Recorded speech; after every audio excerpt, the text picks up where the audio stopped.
أعوذ بالله من الشيطان الرجيم. بسم الله الرحمن الرحيم. الرحمن علم القرآن خلق الإنسان علمه البيان الشمس والقمر بحسبان والنجم والشجر يسجدان والسماء رفعها ووضع الميزان ألا تطغوا في الميزان وأقيموا الوزن بالقسط ولا تخسروا الميزان والأرض وضعها للأنام فيها فاكهة والنخل ذات الأكمام والحب ذو العصف والريحان فبأي آلاء ربكما تكذبان خلق الإنسان من صلصال كالفخار وخلق الجان من مارج من نار فبأي آلاء ربكما تكذبان رب المشرقين ورب المغربين فبأي آلاء ربكما تكذبان مرج البحرين يلتقيان بينهما برزخ لا يبغيان فبأي آلاء ربكما تكذبان يخرج منهما اللؤلؤ والمرجان فبأي آلاء ربكما تكذبان وله الجوار المنشآت في البحر كالأعلام فبأي آلاء ربكما تكذبان كل من عليها فان ويبقى وجه ربك ذو الجلال والإكرام فبأي آلاء ربكما تكذبان يسأله من في السماوات والأرض كل يوم هو في شأن فبأي آلاء ربكما تكذبان سنفرغ لكم أيها الثقلان فبأي آلاء ربكما تكذبان يا معشر الجن والإنس إن استطعتم أن تنفذوا من أقطار السماوات والأرض فانفذوا لا تنفذون إلا بسلطان فبأي آلاء ربكما تكذبان يرسل عليكما شواظ من نار ونحاس فلا تنتصران فبأي آلاء ربكما تكذبان فإذا وانشقت السماء فكانت وردة كالدهان فبأي آلاء ربكما تكذبان فيومئذ لا يسأل عن ذنبه إنس ولا جان فبأي آلاء ربكما تكذبان يعرف المجرمون بسيماهم فيؤخذ بالنواصي والأقدام فبأي آلاء ربكما تكذبان هذه جهنم التي يكذب بها المجرمون يطوفون بينها وبين حميم آن فبأي آلاء ربكما تكذبان ولمن خاف مقام ربه جنتان فبأي آلاء ربكما تكذبان ذواتا أفنان فبأي آلاء ربكما تكذبان فيهما عينان تجريان فبأي آلاء ربكما تكذبان فيهما من كل فاكهة زوجان فبأي آلاء ربكما تكذبان متكئين على فرش بطائنها من استبرق وجنى الجنتين دان فبأي آلاء ربكما تكذبان فيهن قاصرات الطرف لم يطمثهن إنس قبلهم ولا جان فبأي آلاء ربكما تكذبان كأنهن الياقوت والمرجان فبأي آلاء ربكما تكذبان هل جزاء الإحسان إلا الإحسان فبأي آلاء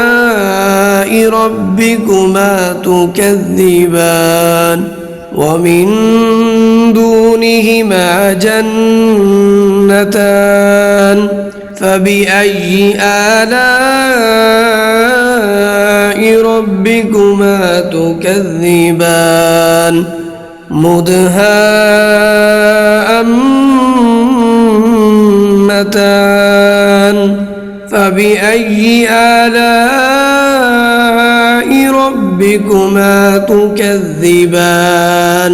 فيهما عينان نضاختان فبأي آلاء ربكما تكذبان فيهما فاكهة ونخل ورمان فبأي آلاء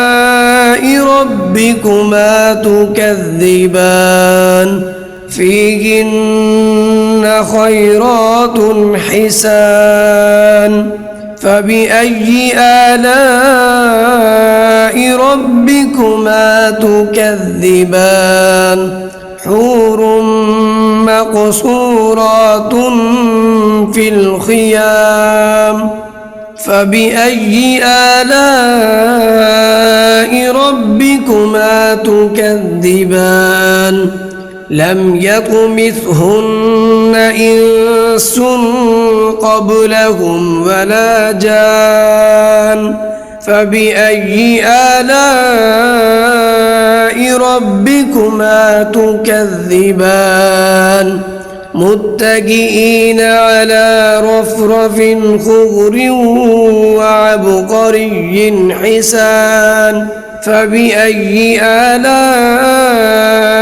ربكما تكذبان تبارك اسم ربك ذي الجلال والإكرام صدق الله العظيم. أعوذ بالله من الشيطان الرجيم. بسم الله الرحمن الرحيم. ياسين والقرآن الحكيم إنك لمن المرسلين على صراط مستقيم تنزيل العزيز الرحيم لتنذر قوما ما أنذر آباؤهم فهم غافلون لقد حق القول على أكثرهم فهم لا يؤمنون إنا جعلنا في أعناقهم أغلالا فهي إلى الأذقان فهم مقمحون وجعلنا من بين أيديهم سدا ومن خلفهم سدا فأغشيناهم فهم لا يبصرون وسواء عليهم أأنذرتهم أم لم تنذرهم لا يؤمنون إنما تنذر من اتبع الذكر وخشي الرحمن بالغيب فبشره بمغفرة وأجر كريم إنا نحن نحيي الموتى ونكتب ما قدموا وآثارهم وكل شيء أحصيناه في إمام مبين واضرب لهم مثلا أصحاب القرية إذ جاءها المرسلون إذ أرسلنا إليهم 2 فكذبوهما فعززنا بثالث فقالوا إنا إليكم مرسلون قالوا ما أنتم إلا بشر مثلنا وما أنزل الرحمن من شيء إن أنتم إلا تكذبون قالوا ربنا يعلم إنا إليكم مرسلون وما علينا إلا البلاغ المبين قالوا إن لطيرنا بكم لئن لم تنتهوا لنرجمنكم وليمسنكم منا عذاب أليم قالوا طائركم معكم أئن ذكرتم بل أنتم قوم مسرفون وجاء من أقصى المدينة رجل يسعى قال يا قوم اتبعوا المرسلين اتبعوا من لا يسألكم أجرا وهم مهتدون وما لي لا أعبد الذي فطرني وإليه ترجعون أأتخذ من دونه آلهة إن يردني الرحمن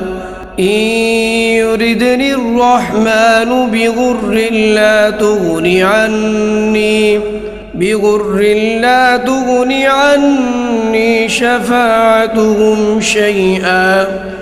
شيئا ولا ينقذون إني إذا لفي ضلال مبين إني آمنت بربكم فاسمعون قيل ادخل الجنة قال يا ليت قومي يعلمون بما غفر لي ربي وجعلني من المكرمين وما أنزلنا على قومه من بعده من جند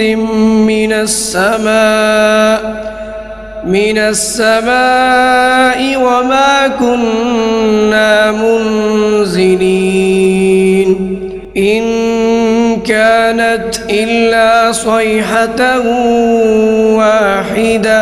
واحدة فإذا هم خامدون يا حسرة على العباد ما يأتيهم من رسول إلا كانوا به يستهزئون ألم يروا كم أهلكنا قبلهم من القرون أنهم إليهم لا يرجعون وإن كل لما جميع لدينا محضرون وآية لهم الأرض الميتة أحييناها وأخرجنا منها حبا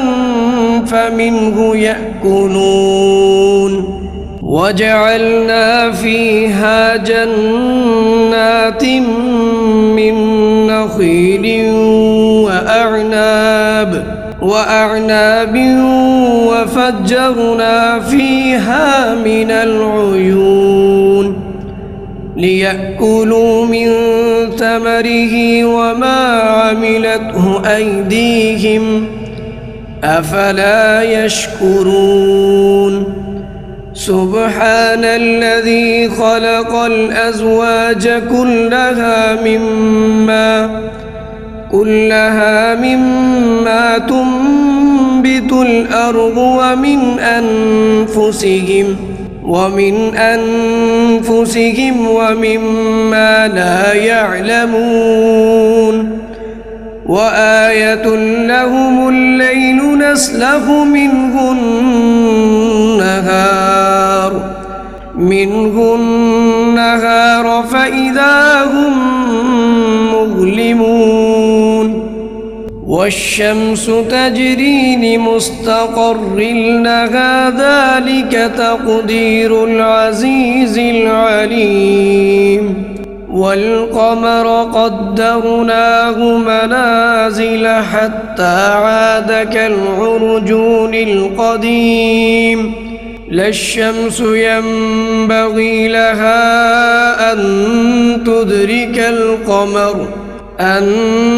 تدرك القمر ولا الليل سابق النهار وكل في فلك يسبحون وآية لهم أنا حملنا ذريتهم في الفلك المشحون وخلقنا لهم من مثله ما يركبون وإن نشأ نغرقهم فلا صريخ لهم ولا هم ينقذون إلا رحمة منا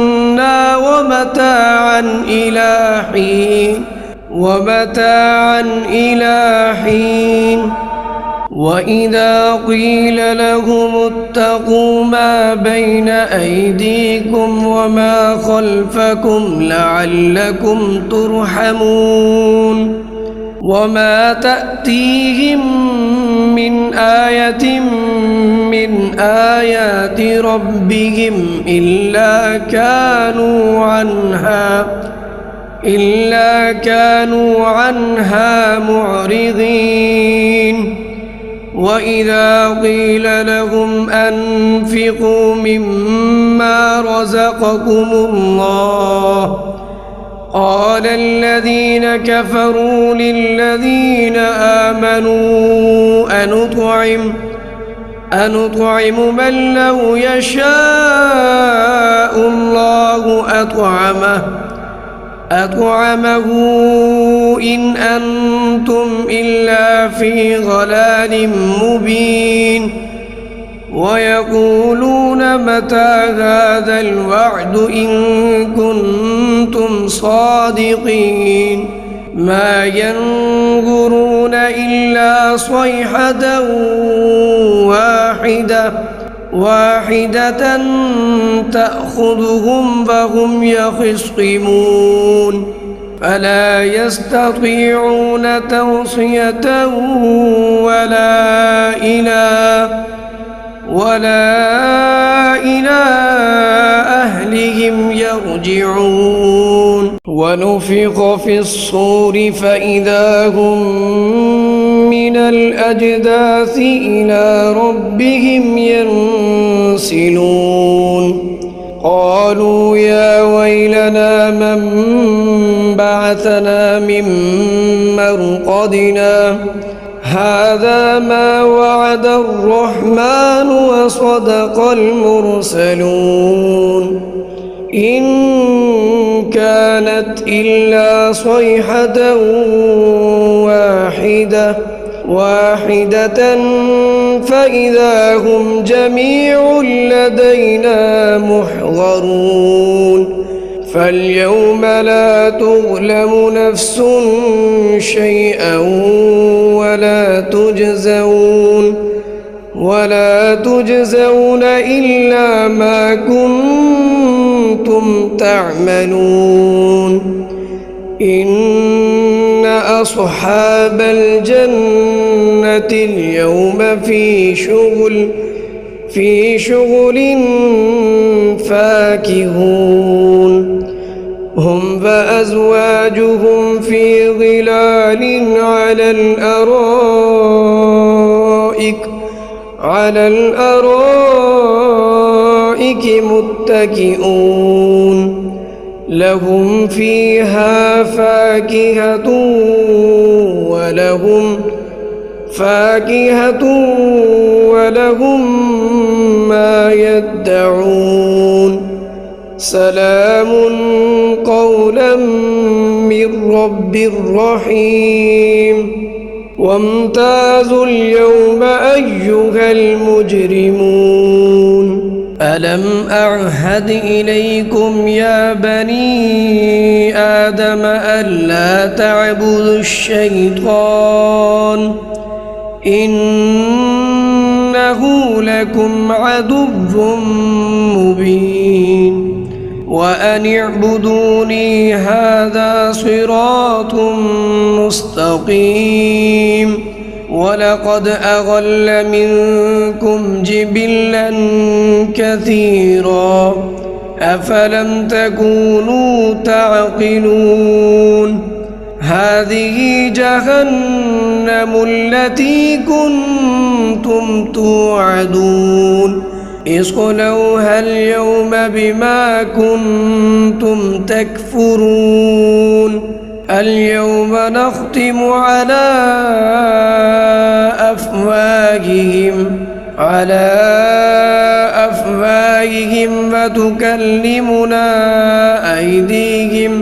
وتكلمنا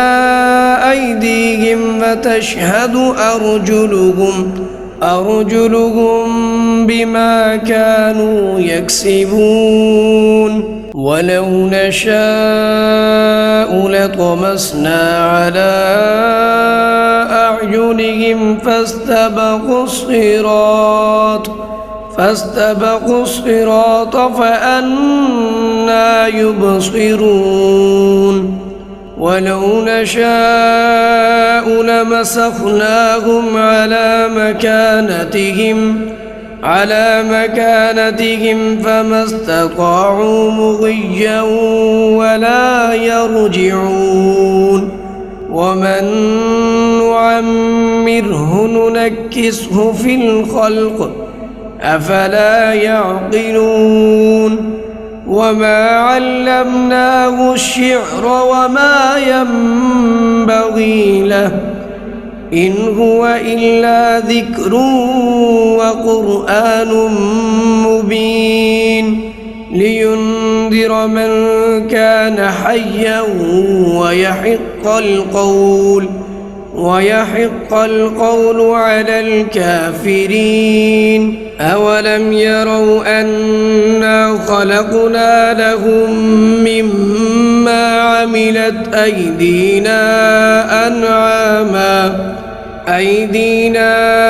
أنعاما فهم لها مالكون وذللناها لهم فمنها ركوبهم ومنها يأكلون ولهم فيها منافع ومشارب أفلا يشكرون واتخذوا من دون الله آلهة لعلهم ينصرون لا يستطيعون نصرهم وهم لهم جند محضرون فلا يحزنك قولهم إنا نعلم ما يسرون وما يعلنون أولم ير الإنسان أنا خلقناه من نطفة فإذا هو خصيم مبين وضرب لنا مثلا ونسي خلقه قال من يحيي العظام وهي رميم قل يحييها الذي أنشأها أول مرة وهو بكل خلق عليم الذي جعل لكم من الشجر الأخضر نارا فإذا أنتم منه توقدون أوليس الذي خلق السماوات والأرض بقادر على أن يخلق مثلهم بلى وهو الخلاق العليم إنما أمره إذا أراد شيئا أن يقول له كن فيكون فسبحان الذي بيده ملكوت كل شيء وإليه ترجعون صدق الله العظيم.